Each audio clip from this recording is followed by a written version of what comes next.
जो अगर आप क्वेश्चन ऑलरेडी सॉल्व कर चुके हैं तो इसका आंसर देख लीजिए, इट विल बी 112। क्वेश्चन क्या है, बात हो रही है बोहर एटॉमिक मॉडल की। इलेक्ट्रॉन को एज्यूम करना है कि वो सर्कुलर ऑर्बिट में है, ऑर्बिटल रेडियस 0.5 एंगस्ट्रॉम है। वैल्यू हम लोग क्या करेंगे, बाद में रख लेंगे, अभी जनरलाइज कर लेते हैं कि ये इलेक्ट्रॉन जो रोटेट हो रहा है सर्किल में, उसका जो रेडियस है वो आर के बराबर है। आर की वैल्यू फाइनली इतनी रखी जाएगी और इसका जो स्पीड है v, ये गिवन है, ये आपका 2.2 इंटू 10⁶ है। वैल्यू हम लोग बाद में रख लेंगे। तो कह रहे हैं यहाँ पे कि बताओ करंट कितनी डेवलप हुई है। करंट होता क्या है कि कोई पर्टिकुलर पॉइंट अगर आप ले लें, सपोज़ करिए ये आपने पॉइंट लिया, तो इस पॉइंट से अगर चार्ज क्रॉस हो गया है तो यहाँ करंट है, नहीं तो नहीं है।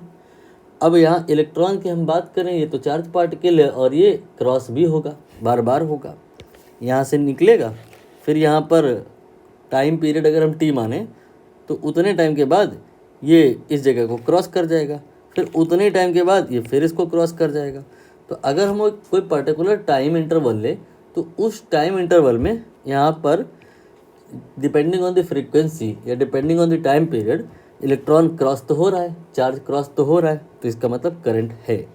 करंट का फॉर्मूला क्या होता है, ये होता है Q/T। जितना चार्ज जितने टाइम में क्रॉस हुआ है वो लेना होता है। Q की वैल्यू मैग्नीट्यूड वाइज बात करें तो E, और स्मॉल t की जगह कैपिटल T रख दो।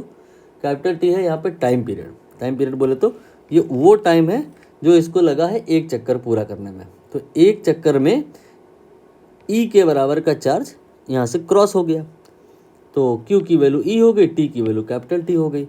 अब बात आएगी कि कैपिटल T हम निकालें कैसे, तो ये है डिस्टेंस अपॉन टाइम।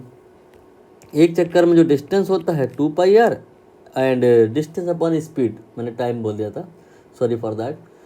टाइम जो होगा, टाइम पीरियड जो होगा वो होगा distance upon speed. Distance will be 2πr and speed will be v। तो यहाँ पे I जो आएगा E डिवाइडेड बाई T की जगह पर 2πr अपॉन v ले लो। तो जो I का फॉर्मूला बनेगा that will be EV upon 2πr, right. अब आप यहाँ पर वैल्यू डालना शुरू करो। E की जो वैल्यू है ये इन्होंने बताई, सॉरी E की वैल्यू बताएंगे क्यों, वो तो हमें याद होती है। ये होती है 1.6 इंटू 10⁻⁻19 और V क्या है, स्पीड, ये इन्होंने बता दी है। ये है 2.2 इंटू 10⁻6। ठीक है, जानबूझ करके इन्होंने 2.2 दी है ताकि अभी आप पाई की जगह 22/7 रखो ना तो वो कैंसिल हो जाएगा, 22 और 2.2। E और V ये हो गया और ये हो गया, देन 2 और पाई की जगह 22/7। इसके बाद R ये है आपका 0.5 एंगस्ट्रॉम का मतलब 10⁻⁻10 से मल्टीप्लाई हो जाएगा ना। इसके बाद आपको कैलकुलेशन करनी है जो कि बिल्कुल भी मुश्किल नहीं है। जैसे कि कुछ चीज़ें तो हमको दूर से ही दिख रही हैं, जैसे कि ये आपका इग्नोर हो जाएगा, दोनों मिला के 1 हो रहा है। ये आपका 0.1 हो जाएगा, राइट।